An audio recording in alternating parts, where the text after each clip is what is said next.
This podcast is part of the Dark Myths Collective. Visit darkmyths.org to discover more shows like this one. The darkness awaits.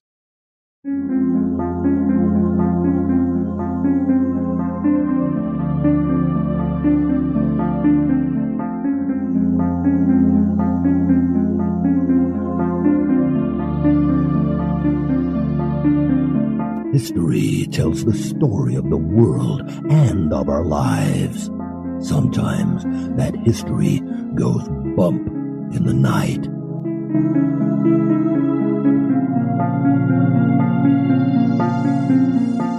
Broadcasting from the center of oddity and the supernatural in Central Florida, it's the History Goes Bump podcast.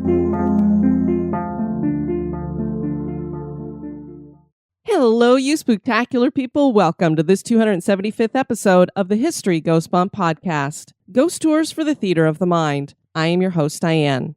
On this episode, we're going down to Arizona to the town of Flagstaff, and I'm going to be joined by listener Susan Johnson, who also happens to host ghost tours there, known as Freaky Flagstaff Foottours. And she's going to share with us some of the history and hauntings that are going on in Flagstaff.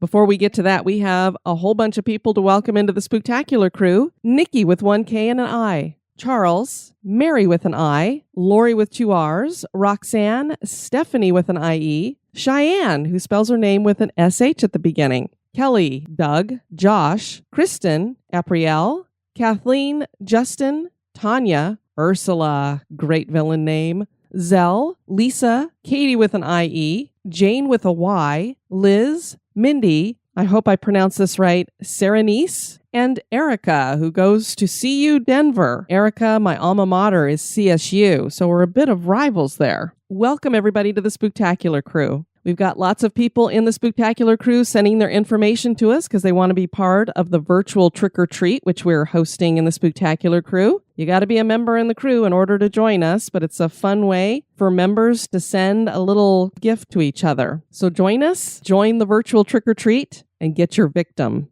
And now, this moment in Oddity.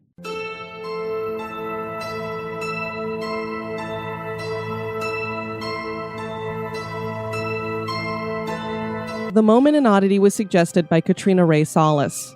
There was a time in America when one lone state declared war without the backing of the rest of the country.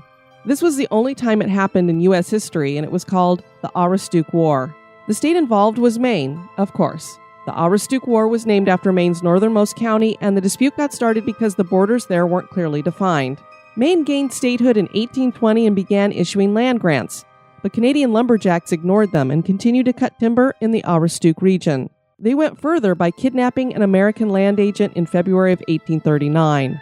The war was on and came to a head in a bar. An Aroostook militiaman raised a toast to Maine in a local bar, and the Canadians drinking in the bar didn't like it, and a fight broke out. Noses were bloodied and eyes were blackened. Not a shot was fired, and the two governments came to an agreement on the border. This episode was the last confrontation between the United States and the United Kingdom, and the fact that it was considered a war without a single shot and settled basically with a bar fight certainly is odd.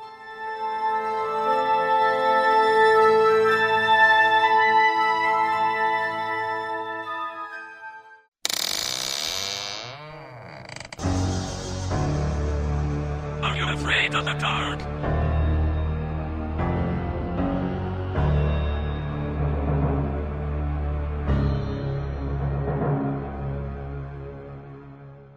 And now, this month in history.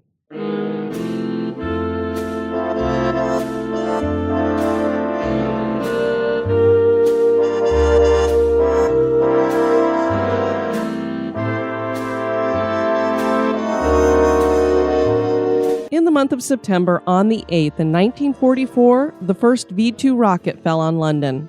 The V-2 had been sent by Hitler and the Germans, and it left a huge crater that was 30 feet deep. The rocket took only 7 minutes to travel from mobile platforms near The Hague in the Netherlands to Chiswick. The rocket had 3/4 of a ton of explosive on board, and it broke the sound barrier, so there was no sound as it flew. The blast killed 3 people, demolished 11 houses, and damaged over 500 other homes. The youngest victim, Rosemary Clark, was just 3. Her brother recalled, "The best way of describing it is television with the sound off. You're deafened. That's what it boils down to. Seeing an airing cupboard crumble in front of you without a sound is an eerie experience." An aftershock followed that sounded like multiple thunderstorms, and then there was an eerie silence. The residents thought that a gas main had exploded. They quickly figured out that this was not a gas problem when government officials arrived. The truth about the Germans' new weapon was an open secret, but not acknowledged publicly until November 10th. Londoners took to calling the V-2 rockets flying gas pipes.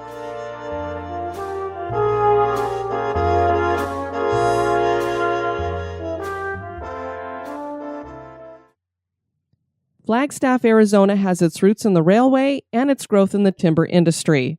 The flourishing town became a hotspot for tourism with the Grand Canyon just up the road.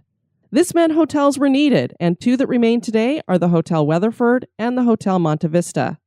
They not only have a history, they also have a reputation for being haunted. Another building with ghost stories is the Flagstaff Public Library. Susan Johnson of Freaky Flagstaff Foottours joins me to share the history and ghost stories of these locations, as well as the horrific true crime story about the Walkup family that has some hauntings connected to it as well. Join us as we explore the history and hauntings of Flagstaff, Arizona. Well, I'm very excited to be joined by Susan Johnson. She has her own tour in Flagstaff, Arizona, and she said, "Hey, we have a lot of freaky, scary things going on down here in Flagstaff. Would you like me to tell you about them?" And I want to hear all about it. So we are very excited to have you with us, Susan. How are you? I'm good. Thank you, Diane. I'm very excited to be on one of my favorite podcasts. Cool. Then we're just excited all the way around. Well, since you listen to the podcast and you host this tour that is called Freaky Flagstaff Foottours, you obviously are into the weird and the paranormal. So I always like to ask people, what got you interested in that stuff? I think probably I've always had a certain degree of precognition, that maybe with dreams and this and that, even when I was younger. And I've always enjoyed ghost stories.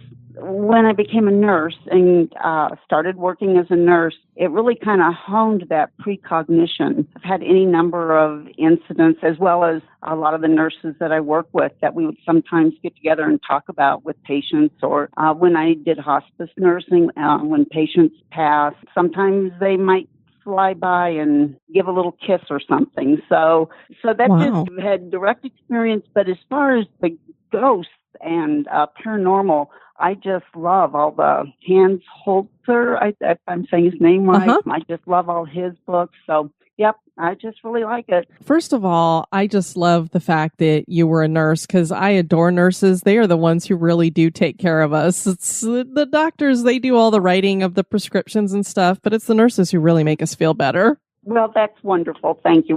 We appreciate people, too. You really have to be a people person to be a nurse.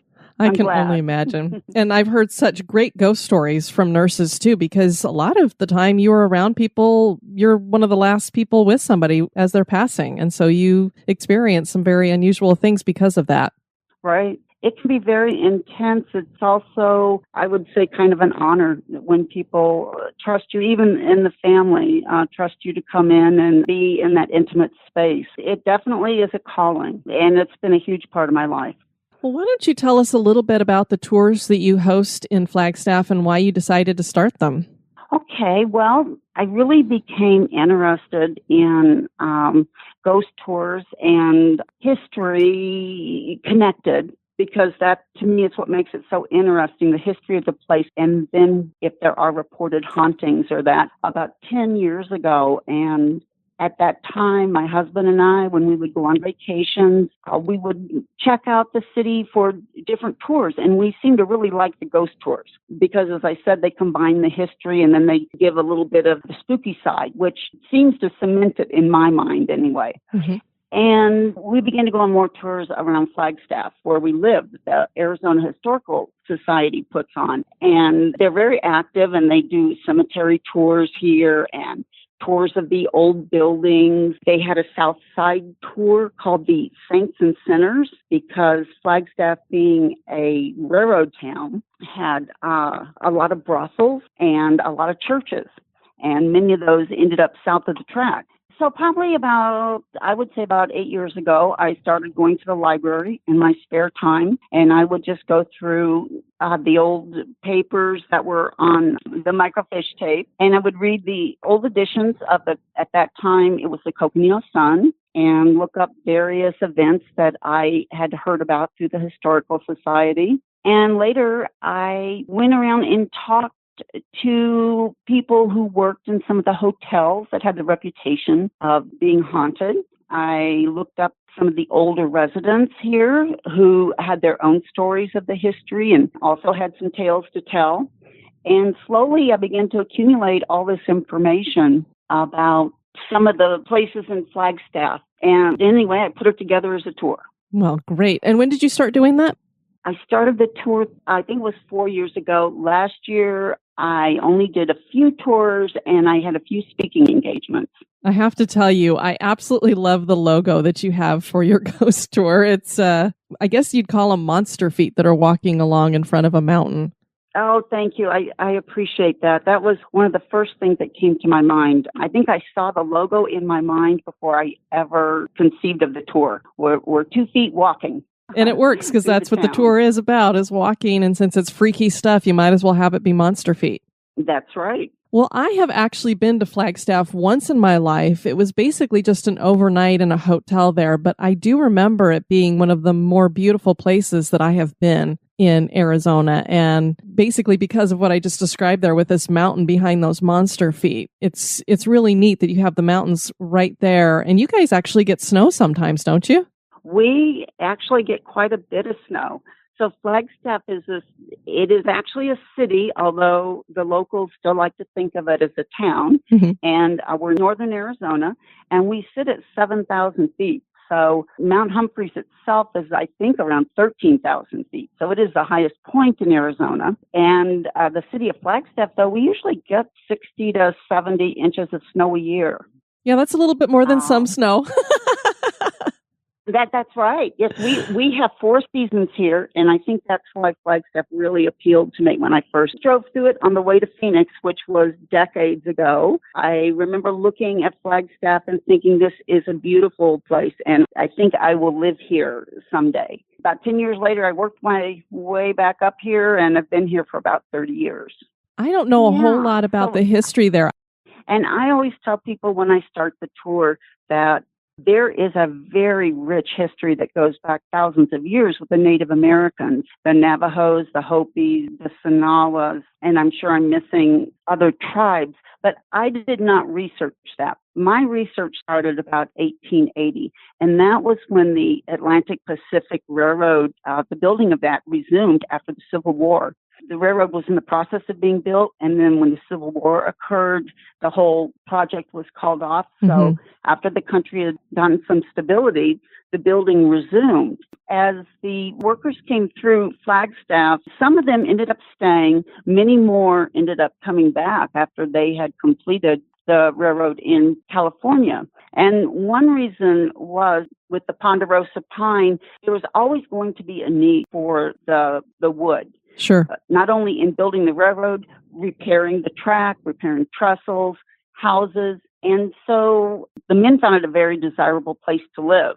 Now, in any time that the railroad goes through, of course, there's going to be all the merchants that follow and build up around the town while the men are working. There was the prostitutes that followed because wherever you have young men that are working hard and they want a little party at night and they want to have some beer to drink and some women to dance with.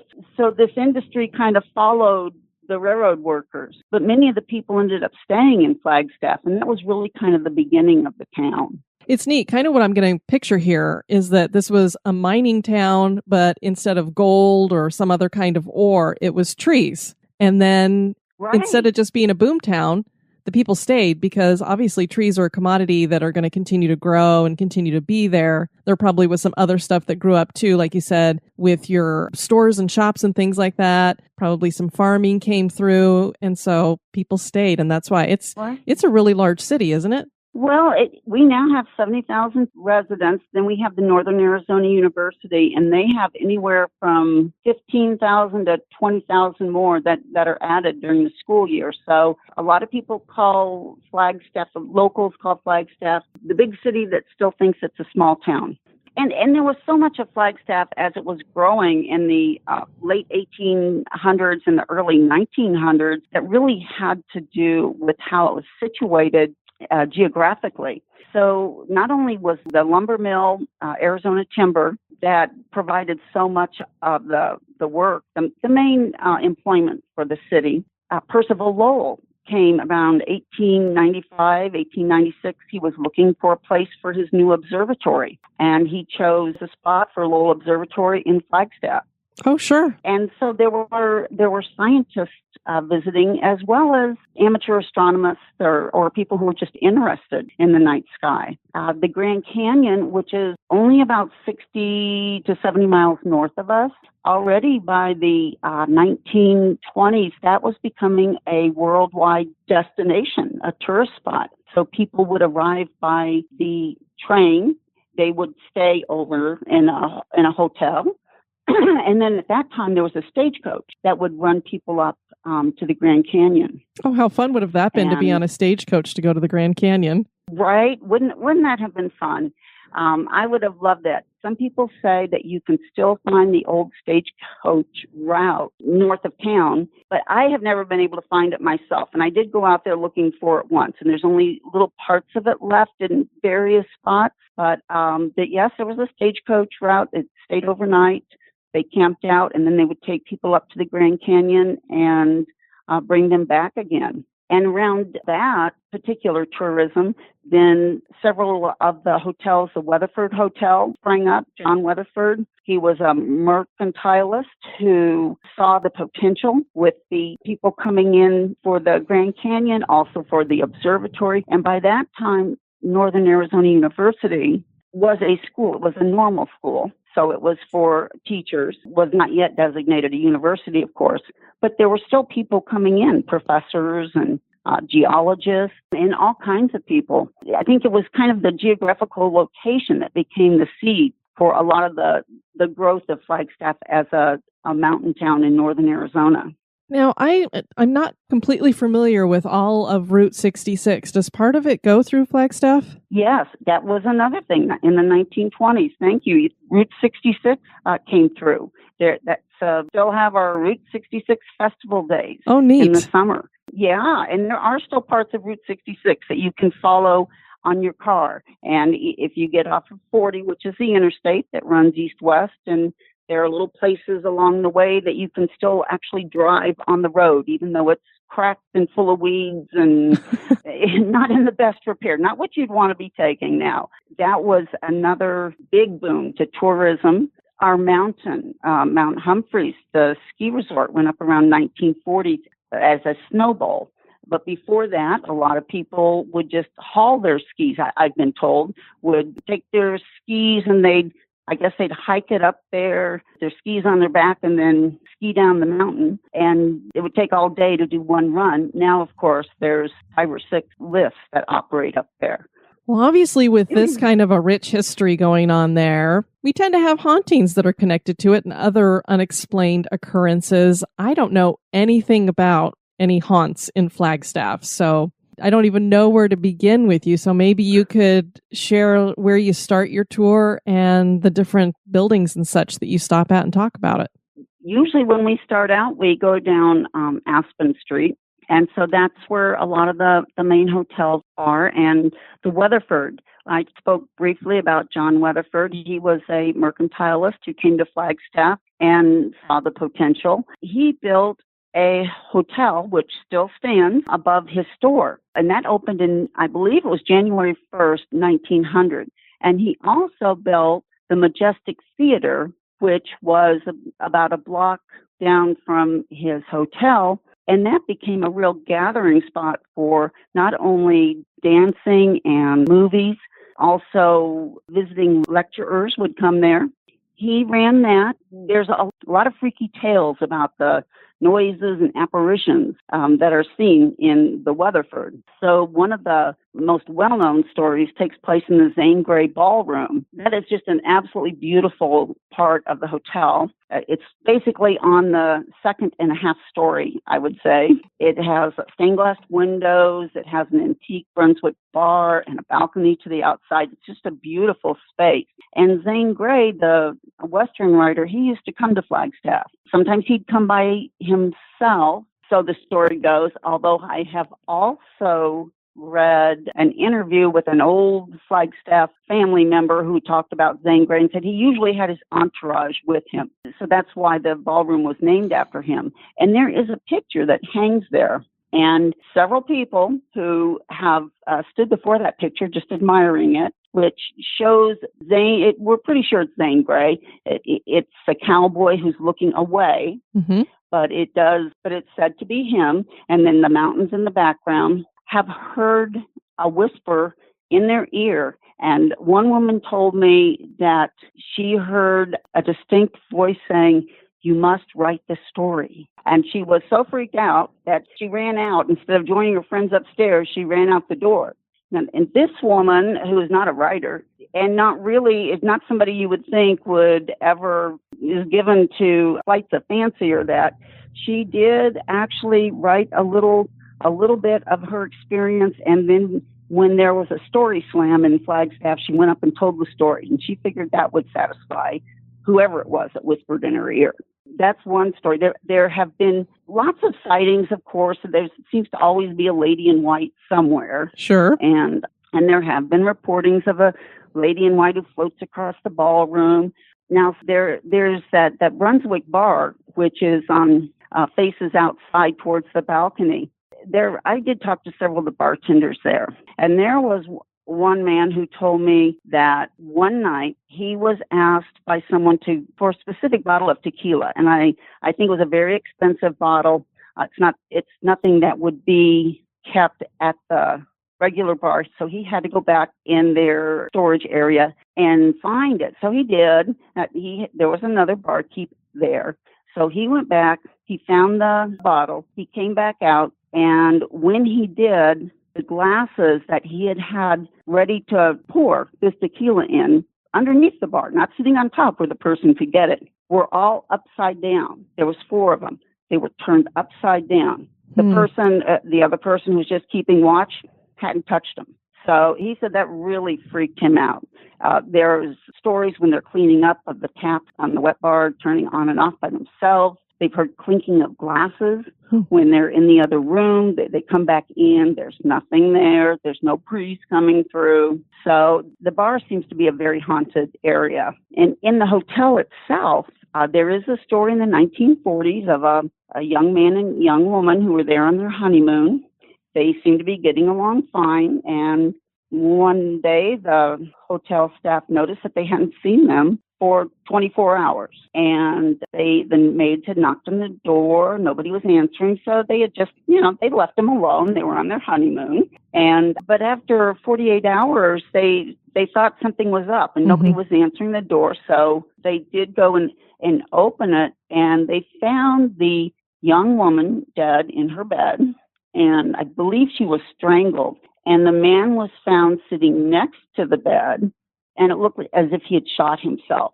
That it was deemed a murder-suicide, although I guess there were some questions raised. But that particular room has reportedly, people that stay overnight there report somebody sitting on the bed, the feeling like somebody sitting next to them, the bed going down, but there is nobody else there. And there was a young woman who's employed there whose mother came to visit. So she was able to get her a room, and it happened to be that room. The daughter didn't think anything of it. She said later the next morning when she and her mother met for breakfast, her mother just looked at her at the table across from the table and said, honey, that room is haunted. And the girl said, and the girl says, well, what do you mean? And she said, I woke up and there was this young woman there sitting on my bed. And I knew it was a ghost because I could see through her. And I know. And the girl said, well, what'd you do, Mom? And she goes, well, she said, I just told her that it was okay, that she was fine and no one was going to hurt her here. And I guess she just kind of disappeared. Well, she did better than me. I don't know if I would have been so nice about it. I don't think I could either. That is probably one of the spookiest stories I've heard concerning the Weatherford. There's also the Monte Vista Hotel, which is down the block from the Weatherford. And the Monte Vista is has a little bit of an interesting history. It was built in, I think, 1930. A group of citizens got together. They each anteed up about $10,000 apiece. And it was called the Citizens Hotel for a number of years. And one of the main reasons it was built was not only to give the Weatherford some competition, but by that time, Westerns were very popular as far as movies. And a lot of them were being filmed east of Flagstaff on the Navajo and Hopi Reservation, around Winslow. They were also, being filmed south of Flagstaff in Sedona. But any number of the actors would want to come into town for the weekend and just have a nice bed to sleep in. I don't know what their accommodations were out there, but that's how it was explained to me. Okay. And John Wayne was a frequent visitor to neat. the Monte Vista. And in fact, he reported a ghost story that has become a very famous one about the Phantom Bellboy. And John Wayne reportedly was in room 210. And he had came in after a day of filming and had told the staff, don't disturb me. I'm tired. I'm just going to take a shower and go to bed. Apparently he was in his room. I don't know for how long. And he just knocked on the door. He's a little bit annoyed. And he calls out, who is it? And he says, room service. And he says, I didn't order anything. About 5 or 10 seconds later, knock, knock, knock. John Wayne says, I told you I didn't order anything. And so apparently he was walking towards the door as the knocking was going on, throws it open, and there's nobody there. And it's nobody down either side of the hall. I mean, this is, an old hotel with those narrow hallways. So he told the staff about it, and that has become one of the stories associated with the Monte Vista that's been passed down. What's interesting about that is you could say maybe he was hearing a knock at somebody else's door, but then there wouldn't be knocking again. And surely you would still see somebody in the hallway if you're almost at the door when you're hearing knocking. Right. I think that's the crux of it, is that when he opened the door and looked outside, there was nobody there. Yeah. Anywhere in the hallway. I don't know if anybody else has heard knocking, but I did speak with people who worked at the Monte Vista, and they've said that they've caught during the night staff, as they have to do their rounds to walk down the halls, occasionally they will see something flitting out of the corner of their eye. Mm-hmm. It's kind of a spooky hotel because it's an old hotel with those narrow hallways. It definitely gives one thought. Sure. There's another story. Now, this has had a lot of reports, and that's in room 306. And as I said a little bit about the history, there was a very active red light district south of the tracks in Flagstaff. And it actually was going pretty strong until I was told that one of the houses of ill repute operated until sometime into the late 1960s. And of course, it had its, I believe it was under a boarding house, was how it was registered. Sure. But some of the older gentlemen I talked to who were going to NAU at that time, it seemed like it was a pretty well-known secret, so to speak, that was where you could get a good time. Go for for a good time or a little experience or whatever. Gotcha. So this was in the 1940s, and it was said that there were 2 ladies of the evening that were invited to a private party in room 306, I think it was. But apparently there was a lot of drinking and carrying on, and something happened in there. There was a fight, or there was some violence, and both of the women were thrown out of the window. And this is a third story, so they died on the sidewalk below. I believe I did try to look that up to verify it, and I could not find any newspaper report of that, but in Arizona Historical Society, it sounds as if the men were not the story goes that the men were not prosecuted. Guests who go in that room, they have reported feeling watched by unseen eyes. Male guests, not the women, but male guests have awoken in the night and feel like they're being suffocated. It seems to be a room that is not very welcoming to the males. Gotcha. I could see why. There's also the room next door, room 305. That was the residence of a woman, an older woman who actually lived in the hotel for, I think it was the last 7 or 8 years of her life. I believe she passed away sometimes in the 1970s. And she used to sit there by the window, and she would sit in her rocking chair and look out on the street below. So when she did pass away, it was a staff member in the hotel that found her. And afterwards, the staff began to notice odd things about the room. Of course, it was cleaned and that after she had passed away, but the rocking chair stayed. And staff members would find it, or even residents of the people who would come to stay in the hotel would find it rocking at various times in the day. And they would move it away from the window, and they would still come in and find it rocking as if someone had just gotten up out of the chair. Neat. So that's kind of a weird story. Sure. And the bar downstairs in the Monte Vista is kind of a spooky space. It is kind of closed in. It's dark, but it is reportedly very haunted. And I spoke to a number of the people who work down there, the bartenders especially. And one young woman told me that the jukebox in the corner had a really scary habit of turning itself on and off throughout the night without any money put into it, when it had not been activated. And that's another area where a woman has been seen dancing around in the corner in just kind of a twirl of light. Huh. Yeah, it's kind of a spooky hotel. Yeah, there's a lot of activity going on there. Right. And so I tell people that in all of the research I've done, probably where I hear the most of the haunted stories come from the public library. So the public library is actually the site of the old Emerson School. And the Emerson School was opened, I believe, in 1899. And it did not close until 1970, I want to say. It's a long time. And it operated all that time. It is a long time.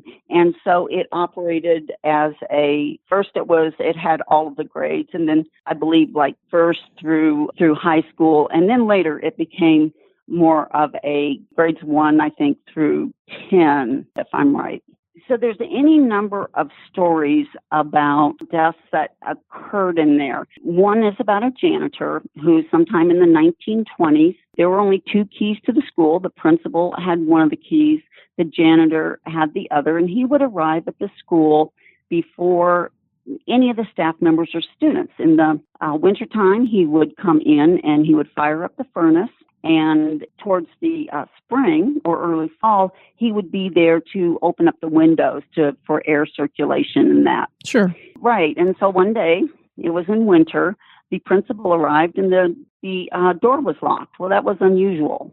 And he had a key, so he let himself in, and teachers arrived, and it was obvious that the furnace had not been lit. They looked around and went downstairs to the basement to start the furnace, and there they found the janitor had apparently hung himself from the rafters. So they found him hanging there. That was eerie enough, or frightening enough. And he had a wife and 2 children, I believe. They lived in a little house not far from the school. So 2 of the teachers had to go trudge through the snow and notify his wife of what happened. And when they got there and knocked on the door, nobody answered. And the house was very, very still. Didn't seem right. One of them went and got the deputy, I believe it was at that time. And he arrived and entered the house, and he found the wife, the woman with her 2 children, had been strangled in their bed. So it looked like that was a murder-suicide. Sure. And the story goes that not so much right after the death, but years later, more around the 1940s, 1950s, that the apparition of the janitor was seen moving through the school. He would often be seen just as if he was dressed for work, or with a hammer in his hand, as if he did not know he had passed away. Oh, wow. When the school building was condemned in 1980 and then torn down to make way for the library, but almost immediately the librarians began to report doors opening and shutting when no one was in that vicinity of the library, strange noises after hours, and objects, book carts being moved overnight, and that apparition of that janitor had been reported in the far corner, or they believe it is the same one, has been seen in the far corner of the library, which has no stairs. It's one floor on the main floor, but there has been seen the apparition of looks like a man dressed in work clothes, and it seems like he is climbing stairs in that far corner, and he kind of climbs up and then just dissipates. Now, are there actual stairs in that far corner? No, there are no stairs in the corner. It is all one floor. Wow, So that's weird. It is weird. And when I was doing some research for my tour, I ran into a young woman. The library employs a lot of part-time people, especially young people in high school and college. Pre-computer, they used to have to come in and, do a lot of the going through stamping, reshelving books, making sure that the books were brought in on time. I don't know, various paperwork type things. And she told me that when she worked part-time there, the library at that time was closed on Sundays to the public. And she said nobody wanted to go in there for the Sunday shift where they would actually go through the carts and reshelve books, because she said invariably something would be out of place. And not only out of place, but in one corner of the library is the children's section. And I tell you, Diane, I used to take my son when he was very young to the library. I loved it. I mean, I always got such a good feeling from it in the daytime. But the children's section has big paper mache animals sitting on top of shelves. There are projects that have won awards in various art shows that are displayed, and little desks and chairs for the kids. Invariably, they would go into the children's section and chairs would be overturned. The paper mache animals, or at least one or two of them, would be found in the far corner as if somebody had flung them. Not like they just had chipped off the shelf, but like as if there was some violence that had occurred in there. And this young woman told me, she said, it just had a bad feel to it. So I just got the creeps. And of course, everyone in the library knew about this. Not so much the community at large, but the people that worked in the library all knew that there were just weird things happening there. And I ran into another woman a little bit later who was asking about my research. And she told me she had actually been employed by the library on the east side. I'm talking about the west side, the main library. And she said, oh, yeah. She says, we all know that place is haunted. And she said, my theory is, I know. And I said, oh, well, I don't think anybody else I talked to in the community knew that. And she said, my theory is that the library, when it opens its doors, there's usually quite a few homeless people that are waiting to get in, especially in the wintertime. They have a policy. They let them come in, and anybody come in as long as they're not disruptive. And there are chairs there. I know that a lot of times when I go in there, there'll be people sleeping in the chairs that appear to be homeless, indigent. And so she said, well, a lot of these people, they pass away, and the library is the place that they think of as their home. That was the place where they would spend 10 hours of their day. It was a warm place. It was open to them. And she says, when they pass away, she said, I think they come back there because that's the place they new. I thought that was a great theory for some of these hauntings. Yeah, I'd never thought about it when it came to libraries and such, because there's a lot of public libraries I've been in, especially in bigger cities like Denver and such, where, you'd see a lot of homeless people in there because it's a nice warm place to be during the day. And if they're not disrupting or anything, they usually just kind of leave them alone. So I hadn't thought about that. I thought maybe the custodian obviously was very attached to the school if he chose that as the place where he'd go to kill himself rather than just doing it at home after he murdered his family. And so I was like, since it meant so much to him, maybe he was upset that they'd torn it down and put this library in its place. But you could have multiple things going on here too. It could be him and some homeless people hanging out. Right. There was also a report, somebody was telling me another young woman who had worked there part-time and during the school year told me that when she was shelving books, and she was very embarrassed to tell me this story because I guess she thought I might not believe her, but she said she was pushing that big cart. There's only 2 of them in the library at this time. It was locked to the public.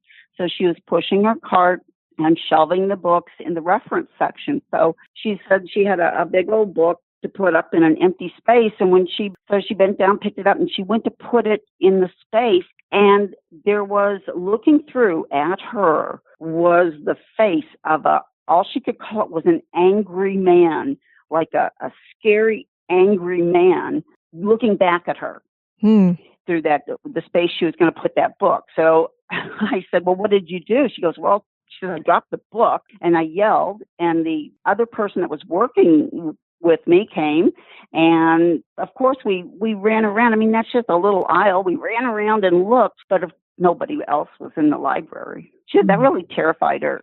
I'm not sure if she quit after that or if she just refused to work the Sunday morning shift after that. It really frightened her. I really think, in my opinion, whether it was because it was a school and there were happy memories there for some people, or because of the homeless population that found refuge there, I really found that the most stories that I heard came from the library. Well, it's a great place to have a lot of stories, because the other thing you have in a library is a lot of history books and a lot of history, period. It makes you wonder how much attaches itself to that. A lot of people donate their books to libraries.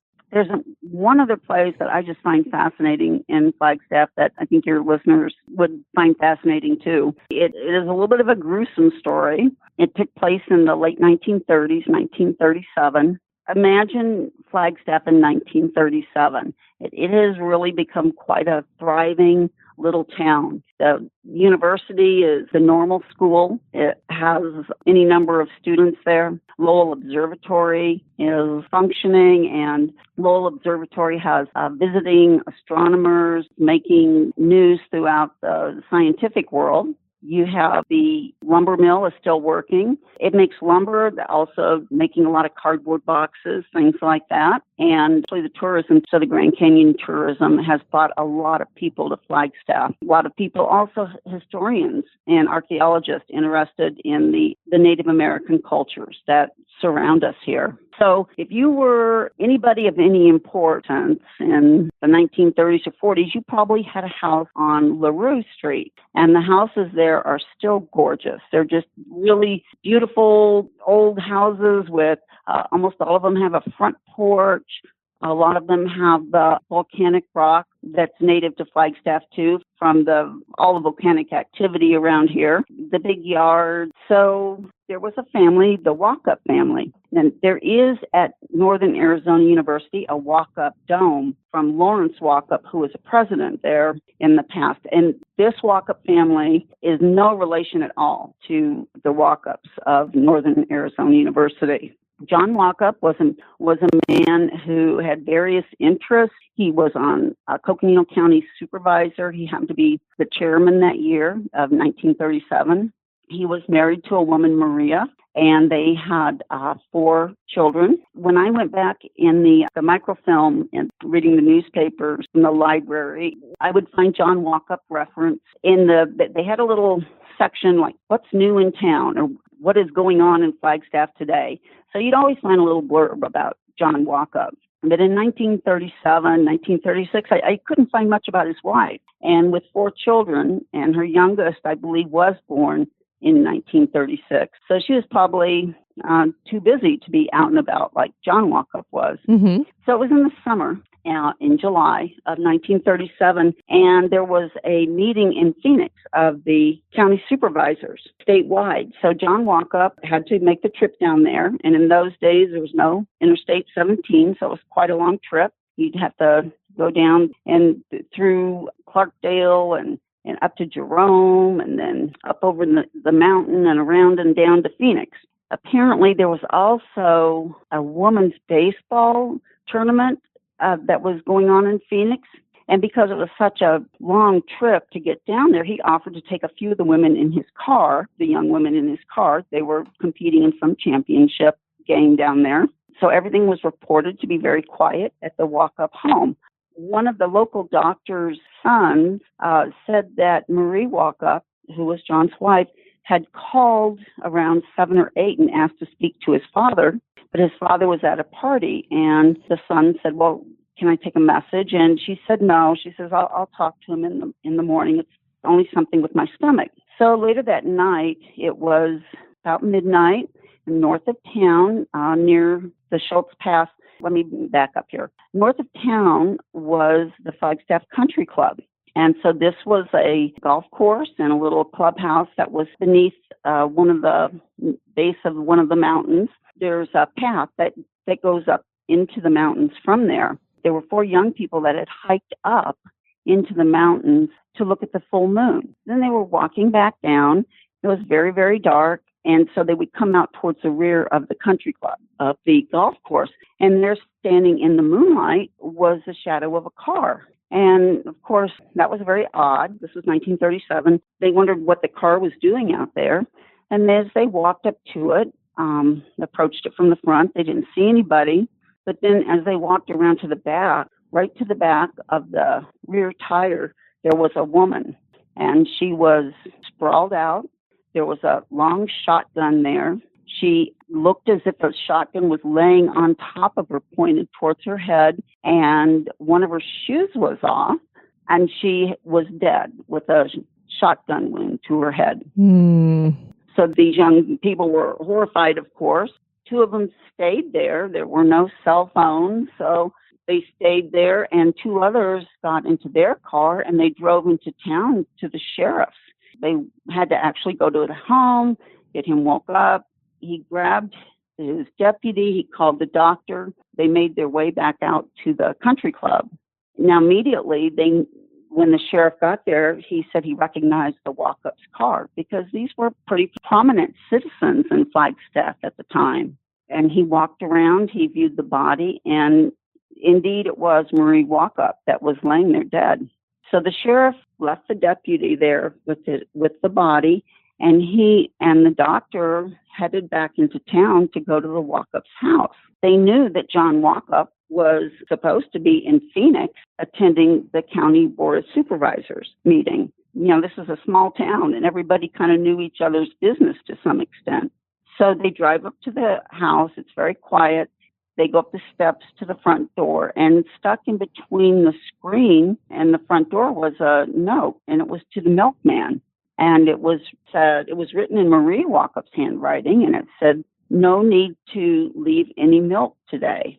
So the sheriff gained entry into their house, and it was very, very quiet inside. So he went off to the left of the ground floor, and there was a baby's crib there.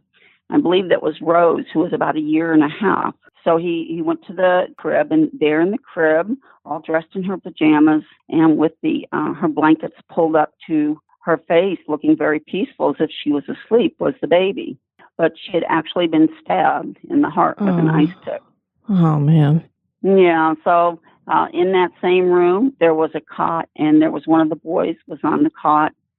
They went over to the cot. The little boy looked again as if he was asleep. He was dressed for bed. The covers were pulled up to his chin, but he had also been stabbed. They went upstairs. In the upstairs room, one of the other children was found the same way.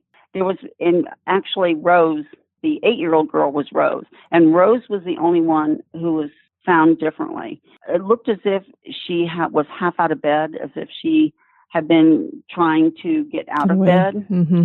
And not only had she been stabbed, she had also been strangled. Oh. Right. And so, of course, this is a horrifying scene would be a horrifying scene anytime, but especially in this little town with this very prominent family. They looked about the upstairs room and they found 2 letters that were sealed. And they opened, one was addressed to John Walkup. They opened it up. These letters, by the way, were printed in the local paper, so you could actually read what was written in each one.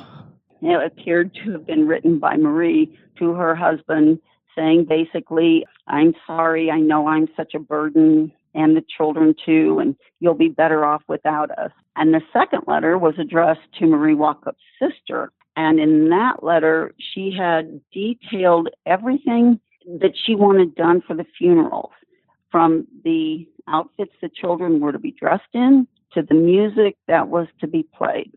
The Walkup family, Marie and the 4 children, are buried in the cemetery that's across from the university.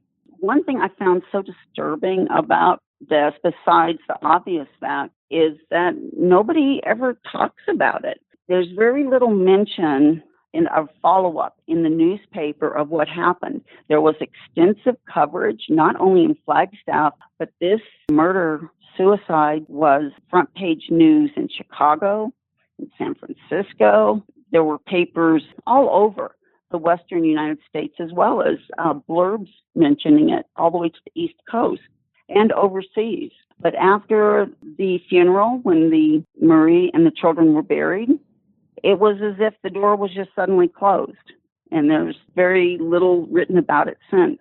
Well, you think about this is 1937, and nowadays we hear these stories, unfortunately, a lot more often. But you would think back in 1937, you wouldn't typically hear about a mother who kills herself and her 4 children. Right, and I wanted to find out what happened to John Walkup. Yeah. After that happened, and so I would look through the microfilm. It appears as if he went back to work within a week or 2. Wow. At the Board of Supervisors. And I can't even imagine what that would be like. I just can't even imagine. And so I kept digging, and I did finally found that he had died sometime in the I believe it was the late 1960s, early 1970s in Sun City, Arizona. And by digging further, I found out that he had apparently remarried at some point and did have 1 child that survived him. So I felt a little bit better after reading that. Yeah. Because I couldn't understand how someone could go on after that. Sure, you would just think you'd want to just curl into the fetal position and be done. Oh, sure. I can't even imagine. The local library in the 1976 to 1978, they did a bicentennial project, and I believe it was actually overseen by one of the professors at NAU, and it's archived at NAU. And this project, several of the local librarians would interview citizens of Flagstaff. A lot of these people are already in their 60s or 70s. Some were a little bit younger. Some were a little bit older. They could talk about themselves and their mothers, fathers, sisters, brothers to get some sort of historical remembrance of Flagstaff. And I found this whole project is just so fascinating because a lot of these people were prominent citizens or the sons and daughters of prominent citizens, some of pioneer families. Other people just had businesses here, and they really didn't shy away. The librarians did not shy away from not only the history of Flagstaff and what it was like growing up here, but also about subjects like racism or how were the Hispanic population treated, or were there any blacks in Flagstaff? And of course, there were several black families, of course, in Flagstaff as well. And they asked about that. They asked about poverty or how did people survive the Depression.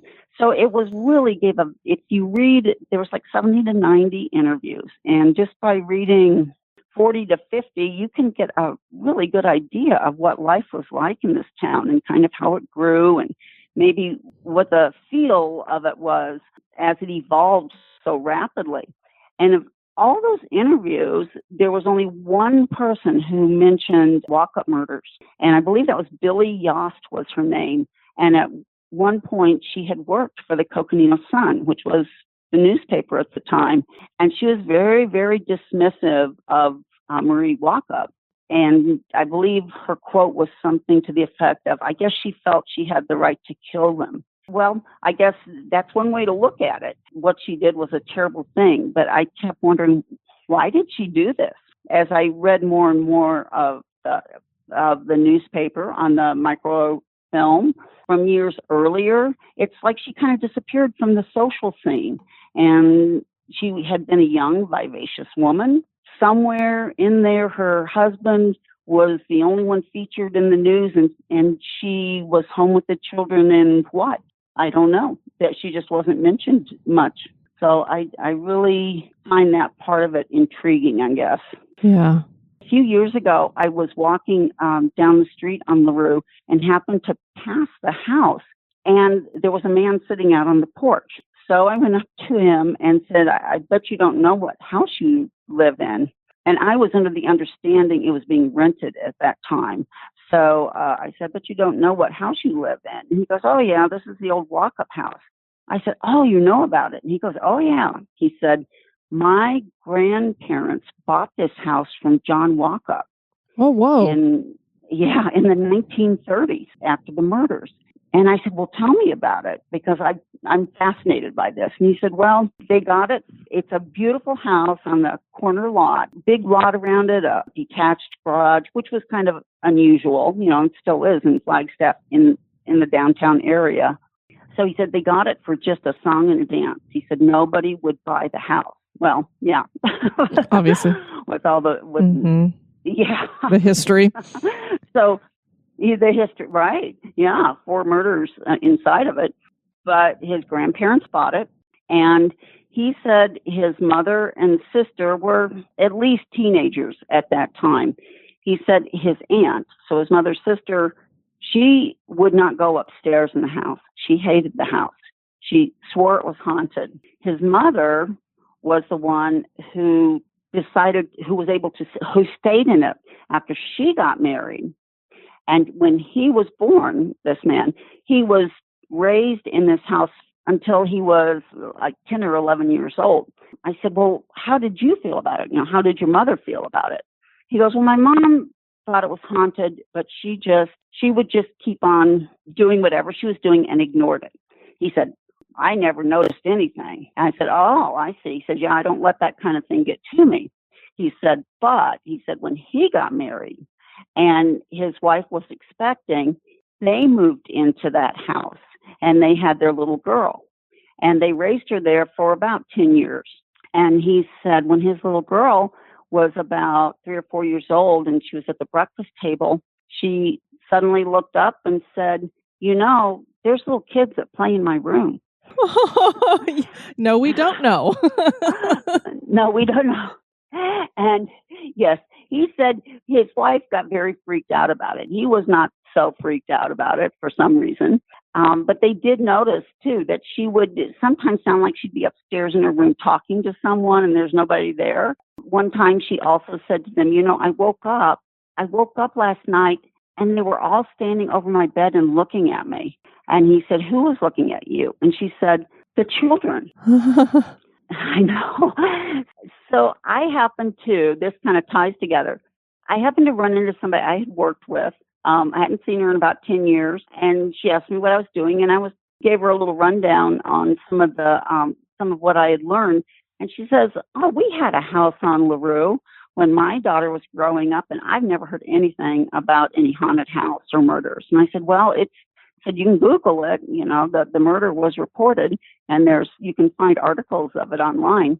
And and for some reason we ran into each other again, this woman I hadn't seen in 10 years, a few days later, and she kind of grabbed me and she said, oh my God, I was driving up LaRue and I remembered what you said. I passed by the house and I thought, oh, that's where the house where my daughter's best friend lived. And she says, I've got to tell you something. One day when my daughter was like 5 years old, she went to spend the night there. And she came running home and said, I am never going to spend the night there again. That place is haunted. My friend, who's a very sensible kind of person, said she just didn't want to encourage her daughter's imagination, didn't just kind of change the subject and just, oh, okay, that's fine. Well, she can come over here and spend the night then. It didn't explore it any further because she knew nothing about that. And so she told me that story. And I told the man that. And he goes, oh, yeah, that was one of my daughter's friends. And he said, I got curious about the Walkup murders. So I went down, when I was downtown, around NAU, I went across to the cemetery and started looking for the gravesite. He said, and when I found it, he said, it really kind of hit me. He said, they were murdered on July 22nd, 1937, and my daughter was born on July 22nd, 1987. So exactly 50 years later was when his daughter was born. So he said, oh, that was kind of like an aha moment. But then I kind of had to sit down and get my breath a little bit. Well, I love this story about the woman because she's like, oh, there's no haunted houses down there. And then she drives past and goes, well, I remember that one time.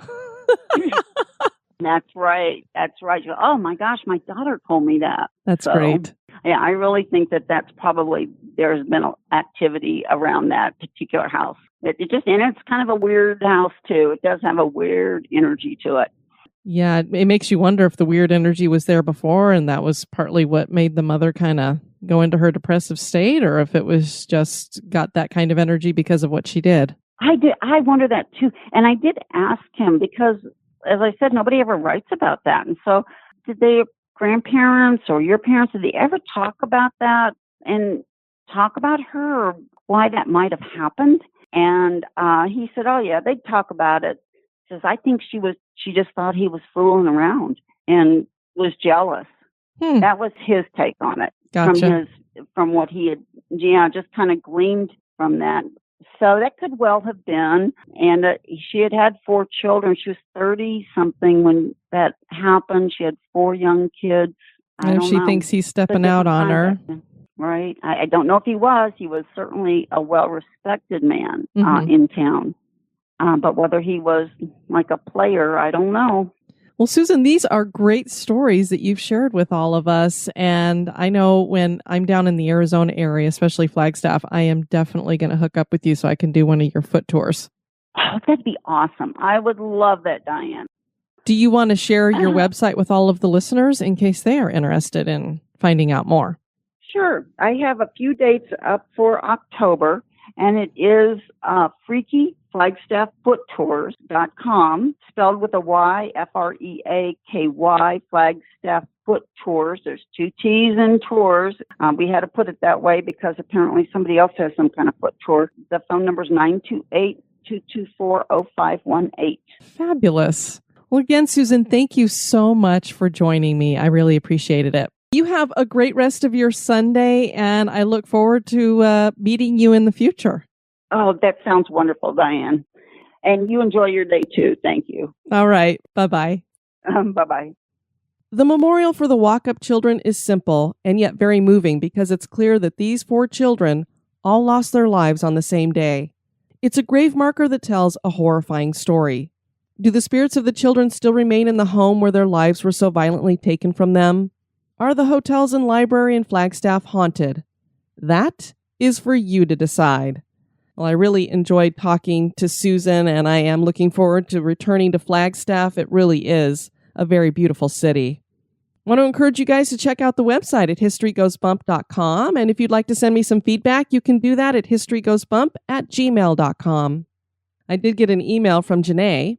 She'd said, I'm a new listener and have to say your show is phenomenal. Recently, I listened to the episode about Cincinnati Music Hall. I moved to the greater Cincinnati area after college and have been on both the Music Hall Ghost Tour and the American Legacy Tour through Over the Rhine that was discussed on the show. I highly recommend both whenever you find yourselves in the tri-state. Also, the Haunted Covington Tour across the river in Kentucky is well worth it. Lots of cool history on that tour.